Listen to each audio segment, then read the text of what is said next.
we came back again. We tried to help all the booths to move them online, help them to sell on Alibaba. It did not work, because at that time, people think the trade fair and online are conflicts to each other. Today I come back again. The reason I come back again is try to find the important and missing part of the internet business. Internet in the past 20th century, in the past 20 years, was pretty successful. But one thing that is very strange, that I found that very few internet companies can survive peacefully and healthily for more than 3 years. That means most of the internet companies can only have honey days, honey weeks. They don't have even honey months. And what is the problem? Where is the missing part? So I think that I strongly believe the missing part is in Europe. What is that? Whether we like it or not, in the past 20 years, the internet has launched a huge impact to the human lives. Everybody believes that internet has done great things to the world. And also, a lot of traditional business hate the internet because they destroy their business. But what the rest is that why internet companies always worry, because you see whether Google, Facebook, Amazon, eBay, and Alibaba, all of us worry every day. So we think there must be a problem. And the problem is that we have to find a solution that how we can be a company can live and long and healthy as long as like a Mercedes-Benz and Siemens.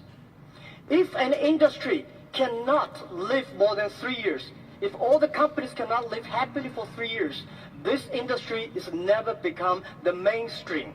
This industry can never become the D economy. So what we want to do is that how we can find this solution. The world is changing so fast. Most people don't realize what is IT, what is internet. We are moving very, very fast to data technology. IT technology and data technology, it's not the technology difference. It's the difference of people, the way people think, the way people deal with the world. We don't know what the world will look like in 30 years. And we don't know what the data will look like. But we are sure that the whole world in the next 30 years will be changed.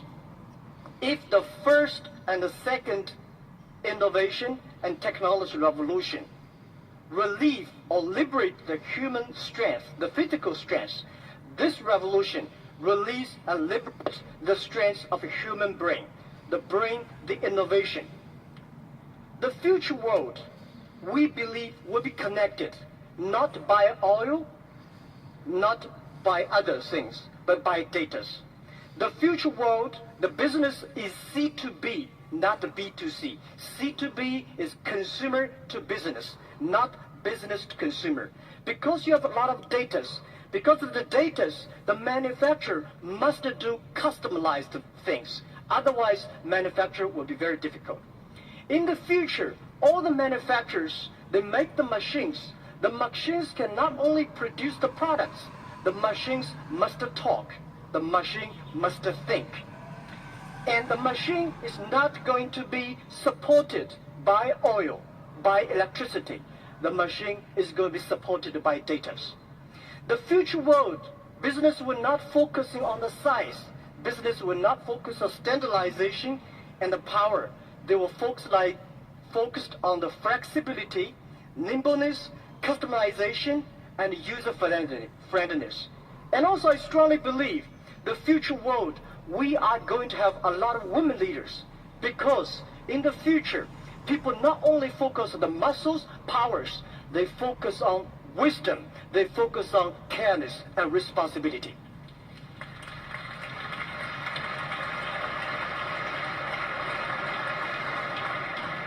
And I think internet must find the missing part.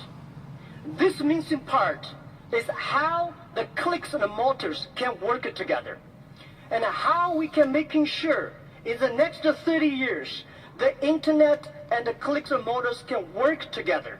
Only where clicks and mortars can work together, internet companies can survive, can live happily for next 30 years. And if that day comes, that day we call the economy. And it's not a digital economy, which I called data economy. Everything is going to be changed. And I also believe the world is going to be beautiful, but the world is very challenging. Apple may not be the future, but Apple tells us what the future will look like.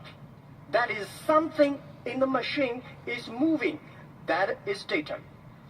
We are at a greater time of innovation, inspiration, invention, and creativity. And I think everybody's working hard, trying to realize their dreams. Today you see here real world workers, truck drivers, and game players, and also all these senior people. Everybody in the ancient times, nobody can leverage the technology to realize their dreams. Today, because of the data, everything becomes the truth. And I strongly believe it's not the technology that changed the world. It's the dreams behind the technology that changed the world. If the technology changed the world, I will never be here. I'm not trained to be technology. I know nothing about a computer, and I know very little about the internet. I have a strong dream that we want to help small business. So 14 years ago, we come here to sell Chinese products to Europe. That won't work. 14 years later, we try to help the European small business to China, to the world, by using the internet. It's the dreams that drive the world. It's not only the technology. So ladies and gentlemen, let's work hard. It's a fantastic world. It's a world belongs to young people. It's a world belongs to the future. And thank you very, very much for listening.